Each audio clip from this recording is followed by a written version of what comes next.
The last point I want to talk about, this was also a little bit surprising for me.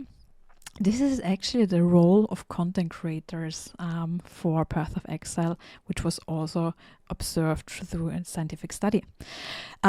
So we talked about a lot that one of the key elements of Path of Exile and their success is the relationship with the community, with content creators, with Twitch streamers, because this was noted in the last talk. If they would create a new league, they would design content which can only be accessed and played by the best players who spend so much time and resources, and which many players might not have.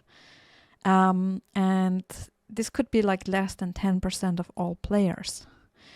However, they still do it. And even if the development cost might be and the resources they would need to spend are like 20% of the whole content, they still want to create this content for the less than 10% of players. Why is that? Because they found, I mean, of course, like to also like have something interesting for the core players, for the endgame players, but they also found that many of those players are influencers, Twitch streamers, YouTubers, who would create content about this content anyway, which can then be seen by players which might not be able to see it otherwise.